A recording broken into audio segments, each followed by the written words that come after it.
de la mañana, 44 minutos, 14 grados la temperatura, 56 son los casos de coronavirus en la República Argentina, 9 en la provincia de Mendoza. Estos son los datos hasta el día de ayer. En Italia y China han comenzado a recuperarse de esta pandemia, mientras que España está viviendo una verdadera crisis, porque ya se han confirmado 292 muertos y cerca de 8.000 afectados. Y estamos en un momento en que vemos televisión, escuchamos la radio, leemos los portales de internet y nos encontramos con palabras que por ahí nos confunden. Porque, por ejemplo, dicen hay que estar en cuarentena y nosotros cuando escuchamos cuarentena, inmediatamente ¿qué pensamos? 40 días. Después nos dicen hay que estar aislados y eso probablemente a algunos les genera un poquito de miedo porque imaginamos que nos van a sacar de nuestro contexto, de nuestro hábitat natural, de lo que hacemos en el día a día. Se nos ha planteado un debate hoy, estamos entre la salud y el dinero, porque con las medidas que anuncia el gobierno se cierran algunos shopping, no hay clases, habrá que ver qué pasa con el transporte público de pasajeros. Es una situación bastante complicada. Por eso queremos tener otra mirada, no solo de conocer lo que ya todos probablemente saben de lo que es el coronavirus, de las recomendaciones, de lo que hay que cuidarse, de lo que uno debe realizar. Y lo vamos a saludar a Javier Osoyo, que es sociólogo, doctor en ciencias sociales, docente en la UNCUYO y dirige la maestría en política y planificación social. Javier, Hugo Lombardi lo saluda, el gusto de escucharlo. ¿Cómo le va? Buen día. Hola, buen día, Hugo. ¿Cómo estás? Muy bien. Bueno, Javier, yo le planteaba en la introducción todas estas cosas que nos pasan a los seres humanos, de los términos de la cuarentena, de aislarnos, de la salud, del dinero, una sociedad de consumo en la que vivimos acelerados, donde el tiempo habitualmente no nos alcanza, y hoy nos cambió todo de un momento a otro, porque hoy tenemos tiempo y no sabemos en qué ocuparlo, por ejemplo. Bueno, sí, verdaderamente los momentos de epidemia son momentos no solamente de un análisis o una mirada desde la salud, desde la medicina, sino también de una mirada social. Son fenómenos sociales complejos que cambian nuestras pautas de vida permanente, ¿no? Hay que decir que hay un sociólogo inglés que dice que las sociedades actuales son sociedades de riesgo, en el sentido que vivimos justamente tan interconectados y tan aislados que no solamente las soluciones pueden llegar rápido, sino también los problemas. En este caso, con una epidemia de este tipo, llegan problemas a los cuales no estábamos acostumbrados, para los que no estamos preparados, porque son, digamos, impensados, pandemias tan grandes, y generan una serie de trastornos en la vida cotidiana, en lo económico, en lo político, muy, muy importantes. Javier, esta pandemia provoca una especie de ansiedad en la gente. Sí, por supuesto, provoca ansiedad. La verdad que hay que decir que en esto ahí juegan un papel fundamental en las comunicaciones, no solamente los medios de comunicación, sino las comunicaciones en general. Pongámoslo de otra manera. Conocemos la realidad externa, la que pasa fuera de nuestra ciudad, fuera de nuestro ámbito de todos los días, a través de los medios, a través de WhatsApp, a través de Internet, a través de YouTube, a través de... así conocemos la realidad. Por lo tanto, esa realidad es construida por esas instituciones, digamos, para ponerle de alguna manera, que son instituciones de la comunicación. En la medida que esas instituciones de la comunicación trabajan sobre el efecto de tener mayor audiencia, y por lo tanto para tener mayor audiencia o para tener mayor llegada comunicativa necesitan poner las cosas blanco sobre negro, producen una ansiedad que por ahí está desfasada en relación al proceso al que vivimos, o por ahí es correcta en relación al proceso que vivimos. En este caso de la pandemia, por ejemplo, se producen reacciones como el acaparamiento de comida, el acaparamiento de alcohol en gel o de barbijos, que no condicen con lo que deberíamos estar haciendo para enfrentar el proceso. Por lo tanto, hoy en un mundo interconectado es muy complicado poder aminorar o disminuir los miedos sociales que tienden a ser pánico. Es decir, nosotros cuando tenemos miedo, un individuo cuando tiene miedo reacciona de una manera, pero cuando lo social tiene miedo, las reacciones son distintas y pueden ser sumamente complejas y dañinas para los propios individuos que componen eso social, ¿no? Y el virus afecta en el plano físico, pero también esto alcanza el plano emocional y social. Digo, ¿cómo se interrelacionan? Sí, absolutamente. Las interacciones sociales empiezan a complicarse, básicamente en función al miedo y al pánico, digamos. Hay un miedo que no es individual, sino es un miedo que es social, ¿no? Y que nos hace reaccionar en forma muy atípica a la reacción que uno estaría dispuesto a hacer todos los días. Es decir, es distinto al miedo individual, es distinto a la reacción individual al miedo, sino es una reacción social que cambia todos nuestros comportamientos. Por ejemplo, una cuestión típica es comprar o acaparar para uno medidas de protección, por ejemplo, alcohol en gel.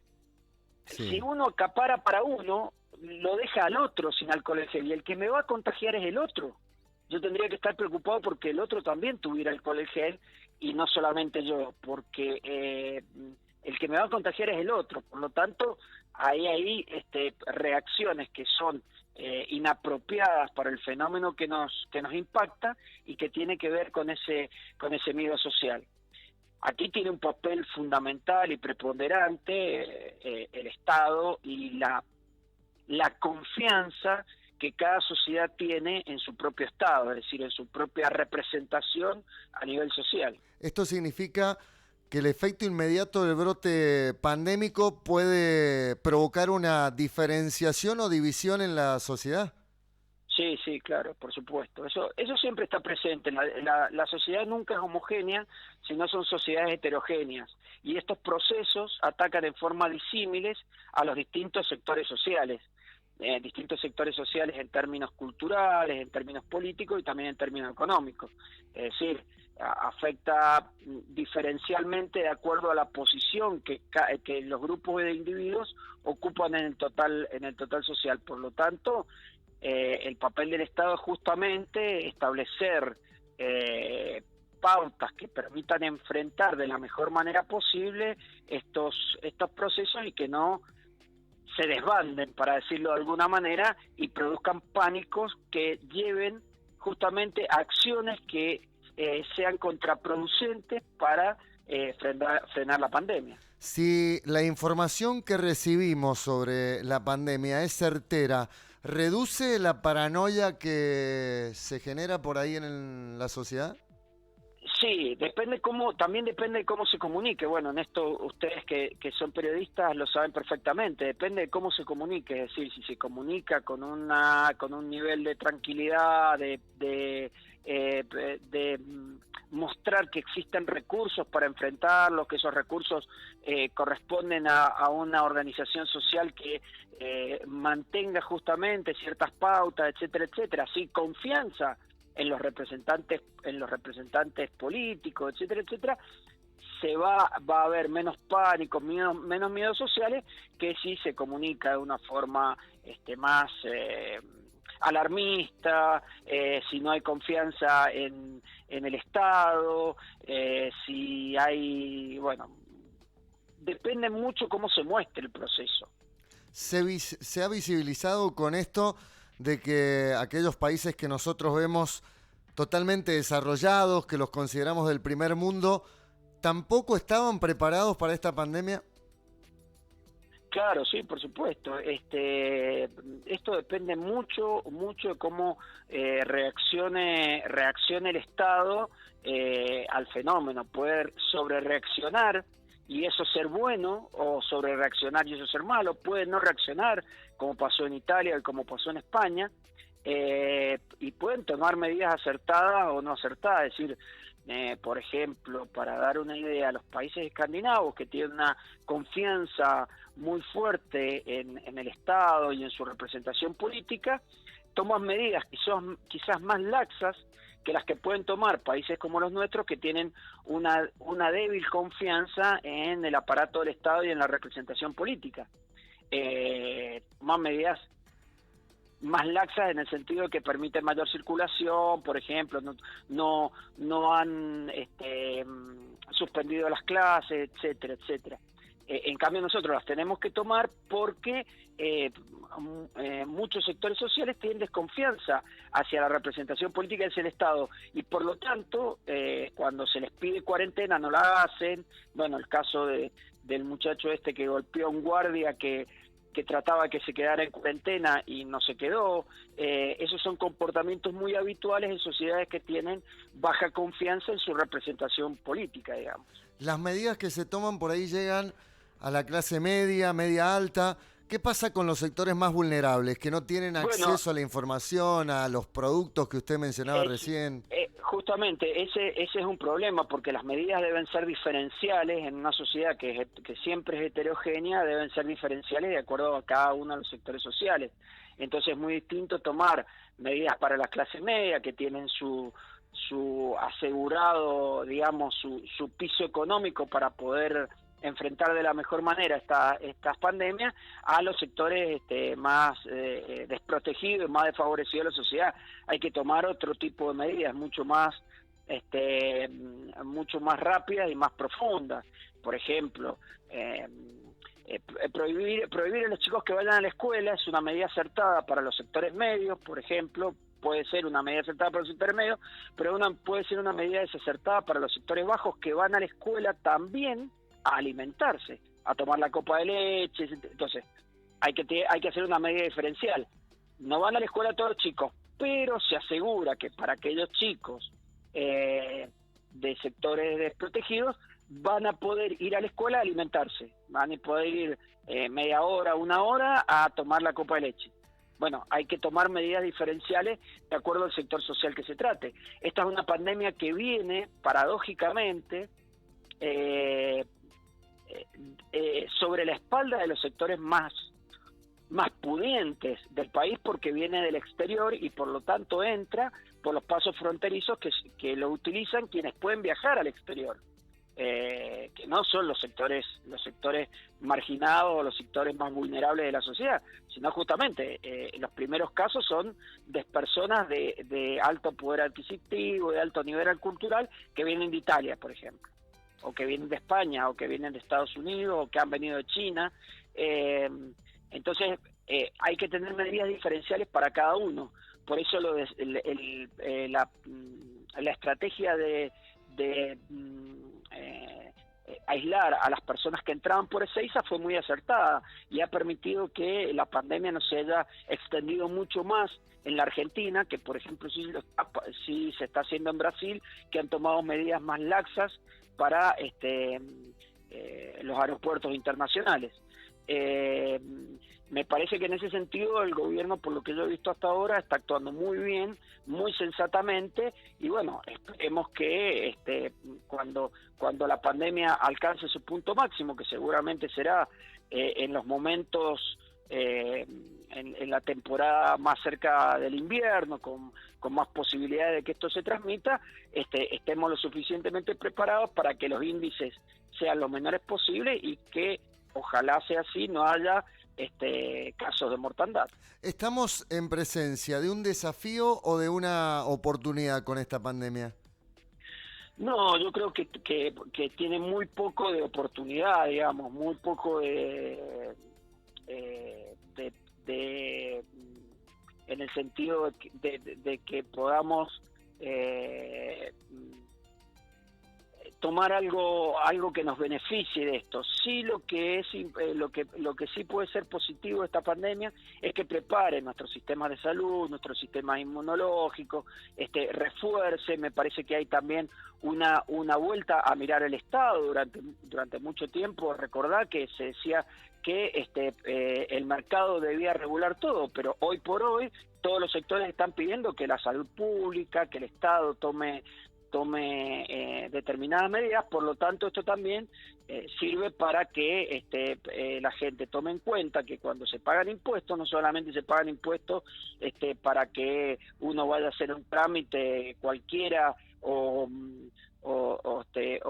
pueda ir aparte de la burocracia del Estado, sino se pagan impuestos para pagar el sistema de salud, para pagar el sistema educativo, etcétera, etcétera. Por lo tanto, aquellos que más tienen que empezar a darse cuenta de que tienen que tener mayor responsabilidad en el aporte del Estado para que ese Estado pueda ser lo suficientemente efectivo para que, por ejemplo, en estos casos los proteja también a los que más tienen. Protege a los que menos tienen, pero también a los que más tienen, porque aquí no hay, se pueden contagiar todos, digamos, cualquiera.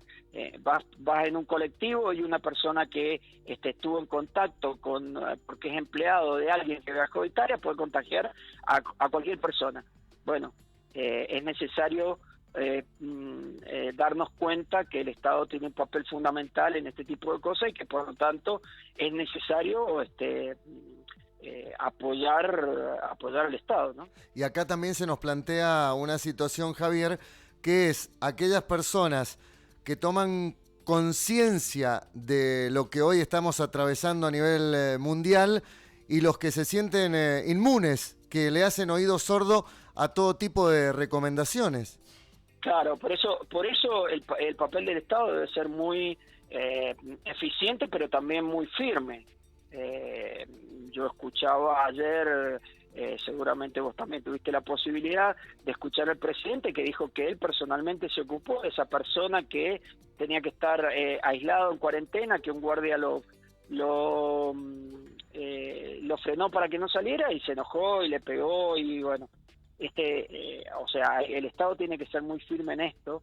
A mí me parece correcto que el Estado utilice la fuerza represiva en el sentido amplio de la palabra, no para pegarle a nadie, sino para poner multas, para aislar a gente de forma forzosa para proteger al resto, ¿no? Me parece eso que es una cuestión que el gobierno debe ser muy firme en eso, porque es imprescindible. Acá no se trata de acciones aisladas, sino de acciones colectivas.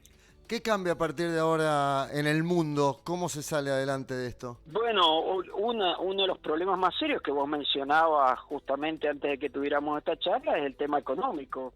Me parece que va a haber una readecuación muy importante de cómo son las acciones económicas que van a aparecer a partir de ahora, porque evidentemente esto va a ser un golpe a una desaceleración muy fuerte a el desarrollo económico del mundo en general y particularmente de países como el nuestro, que se encuentran en situaciones muy vulnerables porque tienen alta deuda externa, muy poco desarrollado el mercado interno, etcétera, etcétera. Va a ser muy, muy complejo lo que pase después de esto, y hay que ver también cómo se articulan medidas para salir de la mejor manera, ¿no? Yo creo que va a haber una crisis económica fuerte del estilo de la crisis económica del 2008. Lo que pasa que a diferencia del 2008, hoy particularmente nuestro país tiene unas defensas económicas mucho más bajas que en aquella época, y por lo tanto la crisis económica lo puede afectar. Yo creo que el principal problema a nivel global de esta crisis de pandemia es económico, va a ser económico sin lugar a dudas. ¿Cómo ve las medidas que ha anunciado el gobierno? Bueno, a mí me parece bien en principio. Yo, por supuesto, esto debe ser en consulta permanente con especialistas, particularmente epidemiólogos. Me parece que en estos casos que quizás pueda haber un poco de sobreactuación, la sobreactuación, digámoslo así, es preferible pecar por exceso a pecar por falta. Es mejor tomar una medida que sea excesiva y sobreactuada, pero que eso impida que el virus se propague, a medidas que sean más laxas quizás, pero que puedan producir una propagación impensada del virus. Por lo tanto, me parecen bien las medidas. Creo que es necesario, eso sí, me pareció muy bien el tono del presidente ayer en su alocución pública. Me pareció muy bien que estuviera acompañado de los dos distritos más importantes hoy en relación a la cantidad de casos, como es la provincia de Buenos Aires y la ciudad de Buenos Aires. Y bueno, me parece absolutamente necesario ser firmes. La verdad que el cierre de fronteras es una medida muy, muy fuerte, sobre todo a los mendocinos nos afecta muchísimo por nuestra relación con Chile, pero me parece imprescindible porque otros países de la región no están tomando las mismas medidas y por lo tanto eso puede implicar que la Argentina sufra un desarrollo de la pandemia mayor. Por lo tanto, me pareció bastante acertado y bastante lógico. Javier, ha sido un gusto escucharlo. Que tenga buen día. Le agradecemos también al profesor Gustavo Capone, que fue quien nos recomendó que pudiéramos charlar con usted y la verdad ha sido un gusto y muy interesante poder hacerlo. Sí, por supuesto. Gracias, Gustavo, un gran amigo. Bueno, con mucho gusto y siempre a disposición. Un abrazo, que la pase bien. Gracias. Hasta luego, que te vaya bien. Hasta luego, gracias.